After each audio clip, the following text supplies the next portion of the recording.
todas as pedras é para dizer beleza inimaginável, coberto das coisas mais preciosas. E que mais? O verso 14, tu eras querubim da guarda ungido. A Bíblia fala de querubins em várias passagens, mas só nessa que dá um adendo, dá um adjetivo, querubim ungido.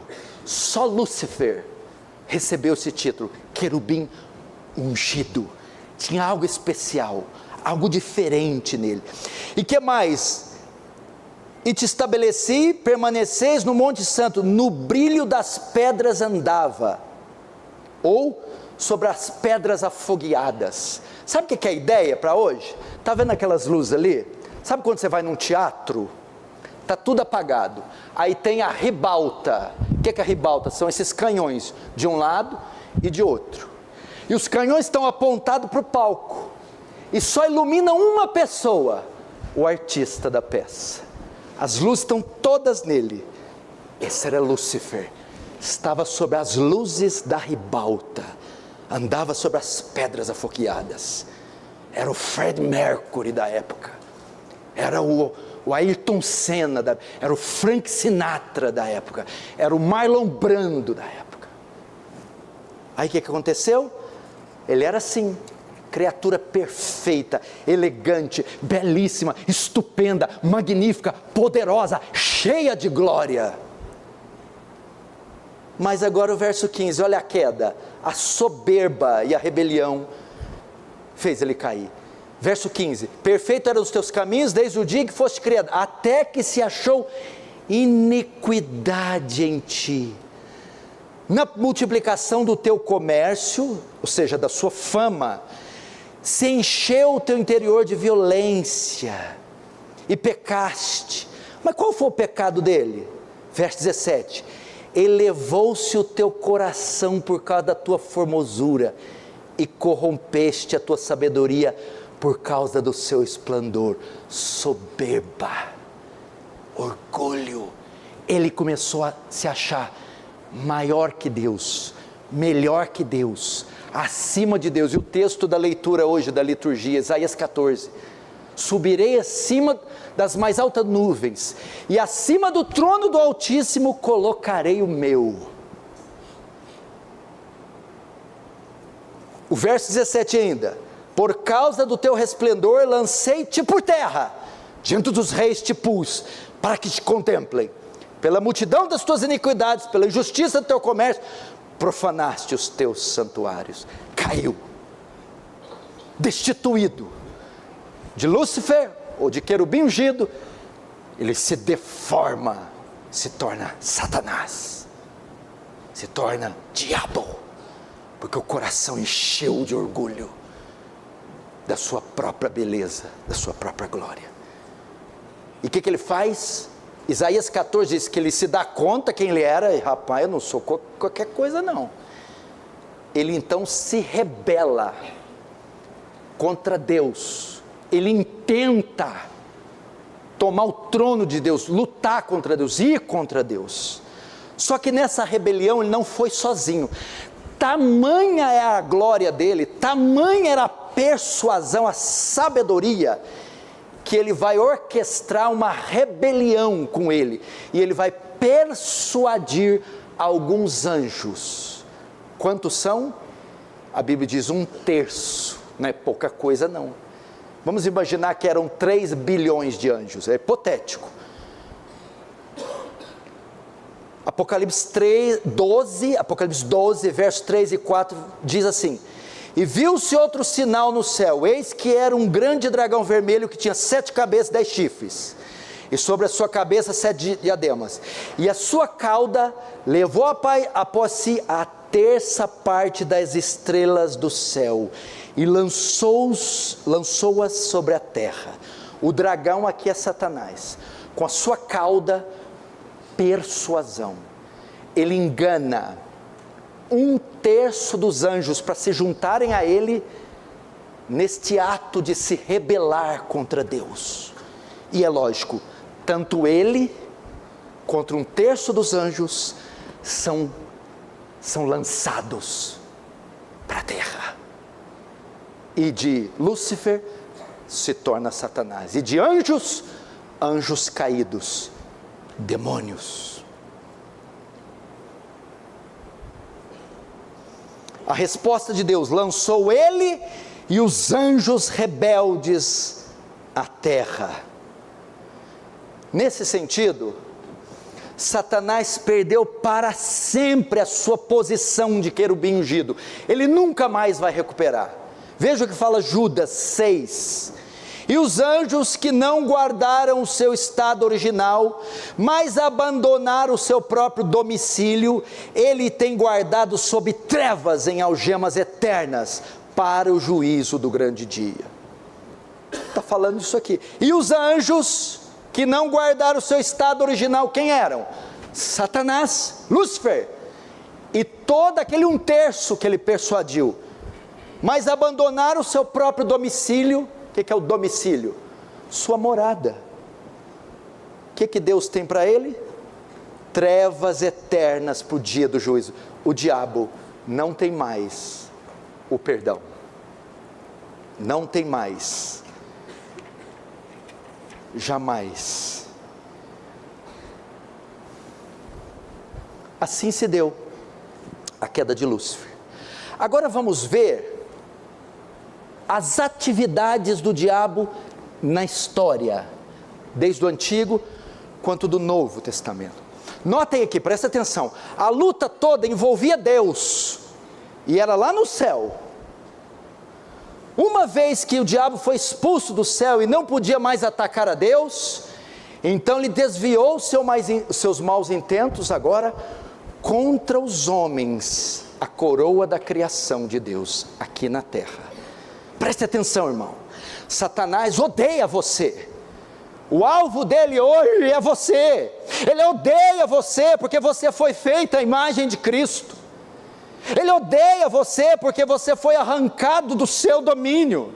Ele odeia você porque ele sabe que Cristo habita em você, ama você e você ama Cristo. E Satanás quer ter você de volta. Por isso ele diz, Lucas 22:31, Simão, Simão, Satanás pediu permissão para reclamar você, mas eu roguei a Deus para que a sua fé não desfaleça.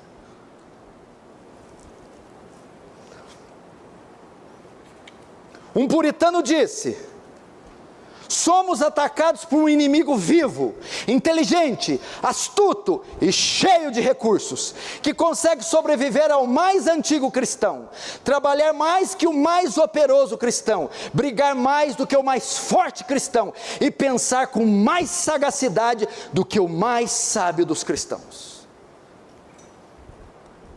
E qual foi a primeira aparição do diabo?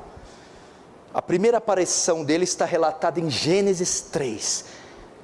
Esse aqui é a primeira vez que ele aparece, mas é o segundo ataque. Ele já tinha feito um ataque no céu, e agora ele vai aparecer pela primeira vez no seu segundo ataque. Ele veio ao paraíso como uma serpente, e tentou Eva e Adão a desobedecer. Gênesis 3:1, mas a serpente mais sagaz que todos os animais selváticos que o Senhor Deus tinha feito, disse à mulher: é assim que Deus disse, não comereis de toda árvore do jardim? Verso 4, olha só como ele veio. É assim que Deus disse? Você tem certeza que é assim mesmo? Você tem certeza que é esse caminho? Será que a palavra é infalível, inerrante? Você tem certeza que é desse jeito que você tem que fazer? Aí no verso 4, então primeiro ela põe dúvida na mente de Eva. Estava tão tranquila Eva, estava tudo bem no jardim. Você tem certeza? Ela põe dúvida e ela desacredita as palavras de Deus. E segundo, verso 4, então a serpente disse à mulher: é certo que não morrereis, porque Deus sabe o dia que comerdes, vos abrirão os olhos, e como Deus sereis conhecedor do bem e do mal. Agora, Satanás tenta Eva com o mesmo pecado que ele cometeu. Seja igual a Deus. Busca uma sabedoria que você não tem. Não se contente só com o que você recebeu. Busque algo oculto. Onde se deu essa batalha? Ficou endemoniado, babando, arranhou, enrolou nela, começou a esmagar igual uma sucuri. Aqui, ó, na mente. Confundir, cegar, enganar, distorcer. É isso aqui que o diabo faz. Eu vou falar isso mais na frente. Satanás então teve sucesso e Eva e Adão caíram. Quando cai, Satanás recebe uma sentença, e essa sentença vai desenrolar todo o ofício do diabo na terra, até a volta de Jesus, depende da sentença que ele recebeu. Gênesis 3, 14 e 15. Então o Senhor disse à serpente: porquanto fizeste isso, maldita será mais que toda fera, e mais que todos os animais do campo. Ok? Porém inimizade entre ti e a mulher, entre a tua descendência, e a sua semente. Esta te ferirá a cabeça e tu ferirá o calcanhar. Então veja só, no que consiste o ofício de Satanás?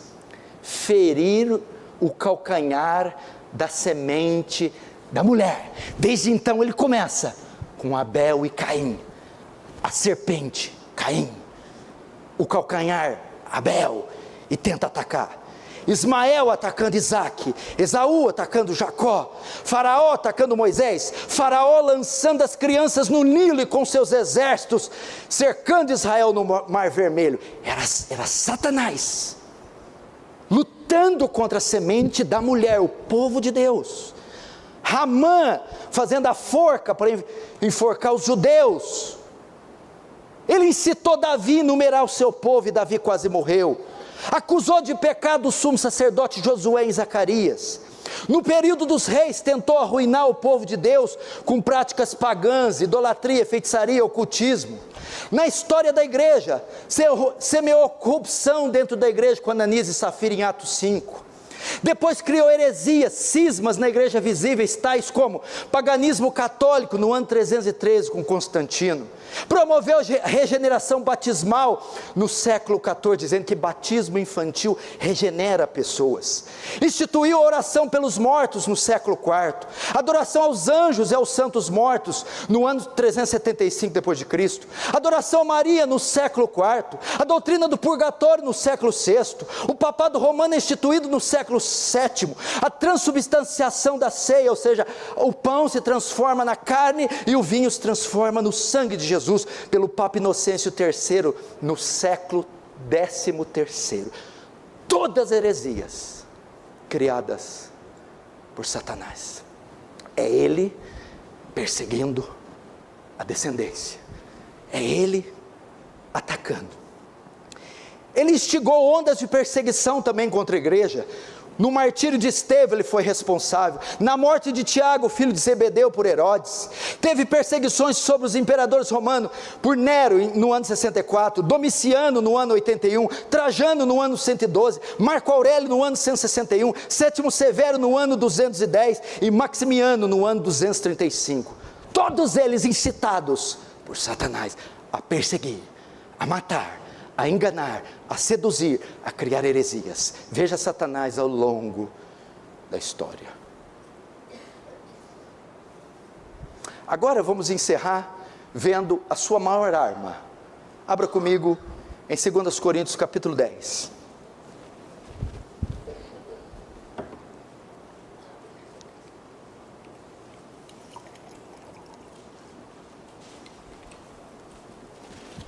Quantos estão entendendo? Dizem amém. Digam amém.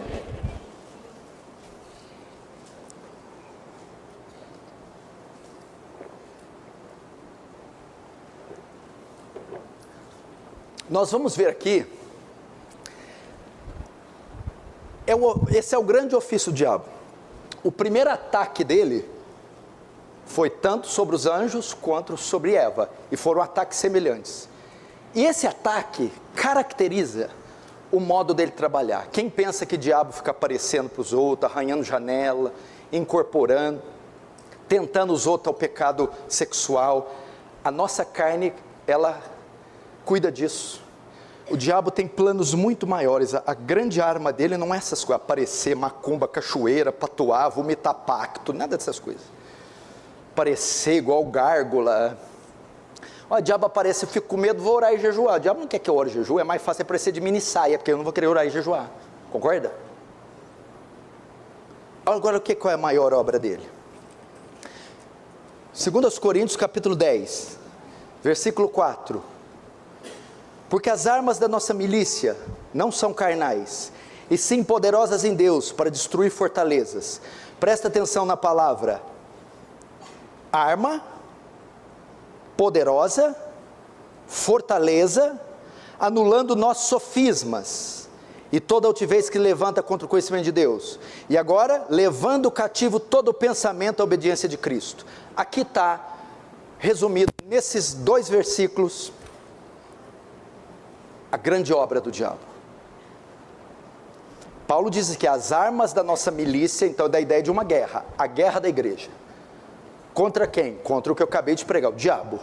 Não são carnais, carnais aqui naturais, mas são poderosas em Deus. Para quê? Deus nos deu armas espirituais para combate espiritual. Mas para quê? Para destruir fortalezas. Que fortalezas são essas? Paulo está escrevendo aqui num pano de fundo grego. Ele está lembrando de Atenas, ele está lembrando de Éfeso, onde era muito comum castelos e grandes fortalezas. Por isso ele escreve, que o povo estava familiarizado. Aí ele vai usar mais para frente o termo para destruir fortaleza, anulando sofismas. A palavra sofismas no grego, logmos. Logmos é da onde vem a palavra logismo. Logismo, filosofias, ideias, religião, seitas, ideologias. Você entendeu?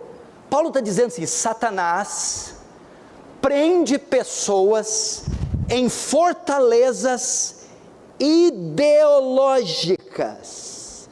É o que ele fez com Eva. Todos os ismos que você conhece, mormonismo, são ideologias. Satanás aprisiona essas pessoas em uma fortaleza de mentira, de engano, de cegueira. Aprisiona elas em seitas, aprisiona elas em irmandades, em grupos, cegam e fazem a ficar aprisionadas crendo em mentiras. Isso é o que toda seita promove. Como é que pode pessoas estudadas, pessoas que falam 3, 4 idiomas, que têm pós-graduação e doutorado, seguir certas religiões, crer, fazer parte de certos grupos? Como? Porque elas estão presas em fortalezas de engano e de mentira, que o diabo coloca. Por isso, quando você vai evangelizar alguém de uma seita, é a coisa mais difícil. Você não entende como é que ela pode crer numa coisa absurda, estúpida dessa. É porque não é só um conjunto de regras, é uma força maligna, é uma prisão, que Paulo compara às fortalezas dos primeiros séculos. Os castelos medievais são impenetráveis, são poderosíssimas. É o engano religioso, é o islamismo, é o secularismo, é o humanismo, é o relativismo, os comunismos, todos esses ismos cujas pessoas são fanáticas, devotas fanáticas.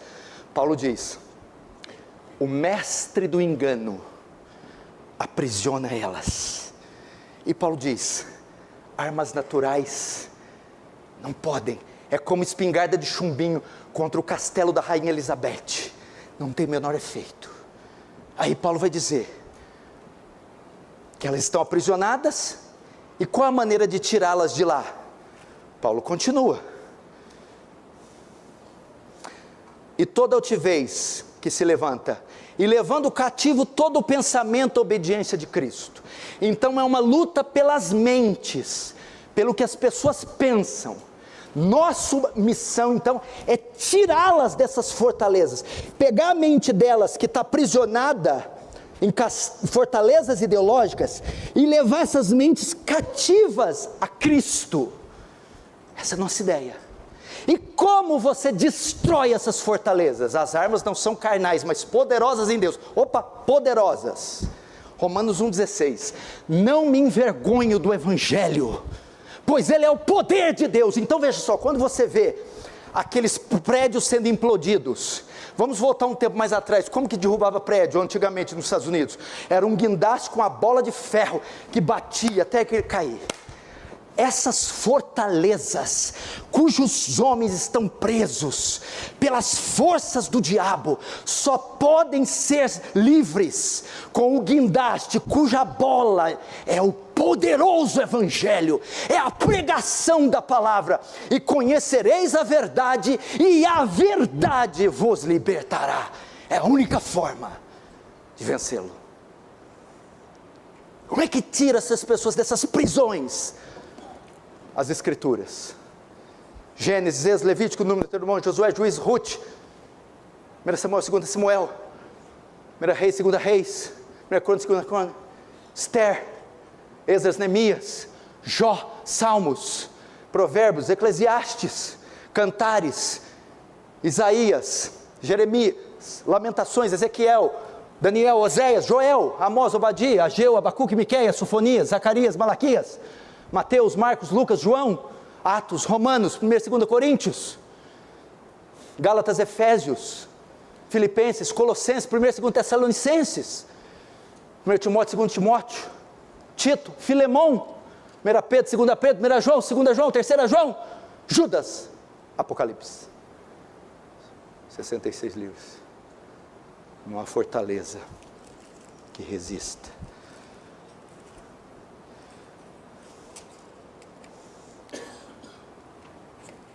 É assim que ele age. Uma fortaleza. E o termo aqui, destruindo, smash, crush, destruir, pulverizar, trucidar. Não tem jeito de passar óleo de peroba na fortaleza. Não tem jeito de soltar traque, estalinho. O Senhor nos chama a esmagar. E só podemos esmagar com essa bigorna. Essa é a bigorna que destrói todos os aços. A palavra de Deus.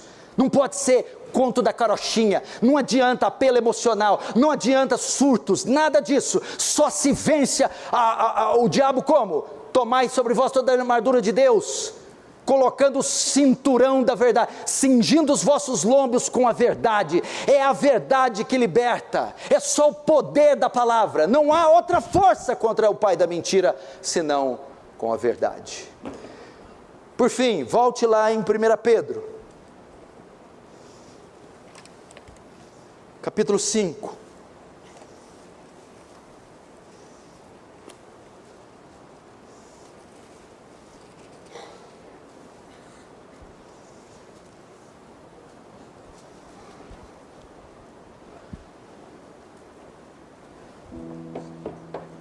Verso 8: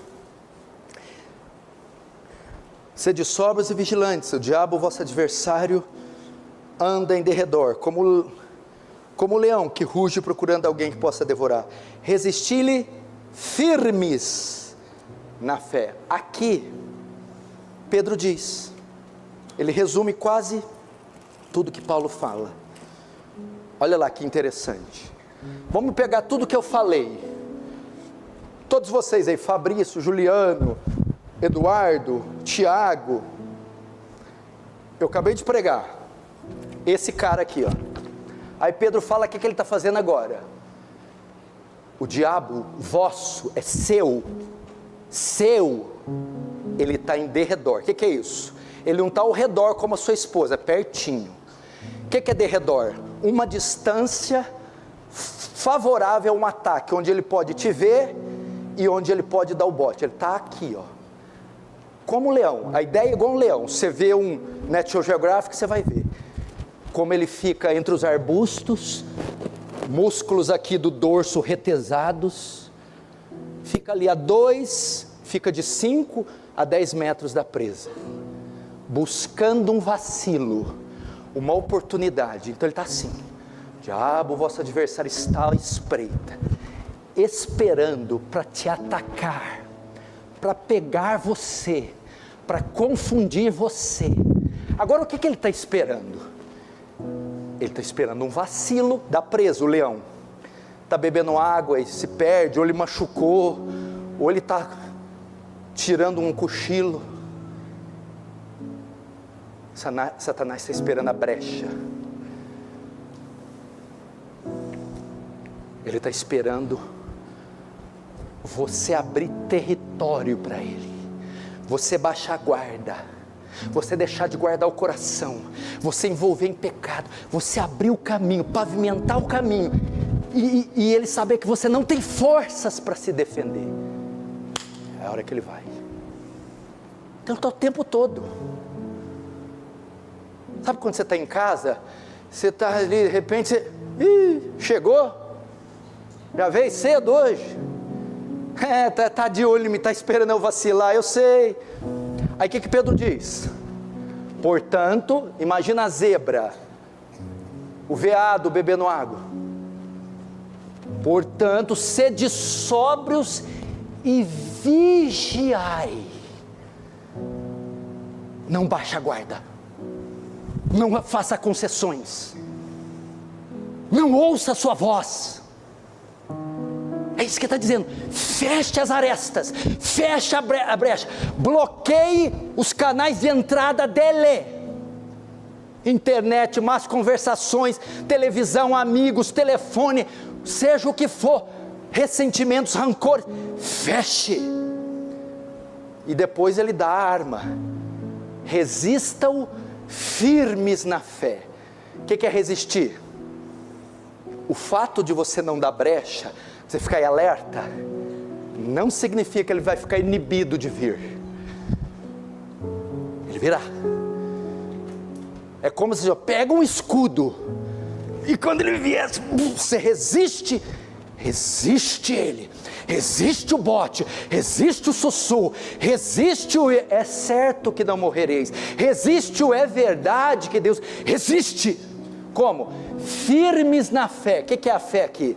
Não é a fé salvadora, não é a fé, oh Deus me cura, é a fé, o nosso conjunto de doutrinas, é a fé cristã. A ideia é assim: resista-o firme nas suas convicções, resista firme na salvação que foi dada, resista firme no sangue do Calvário, resista firme porque você está vestido com a justiça de Cristo, resista. É assim. Não vacile, não abra mão das suas convicções, não recue. Aí a Bíblia diz o quê? Resistiu o diabo e ele? Resistiu o diabo e ele? Você vence a batalha. Vamos fechar os olhos agora.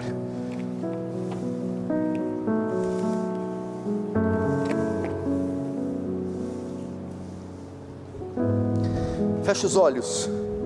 Uma das ferramentas da armadura é a oração. Ore agora, orando no Espírito.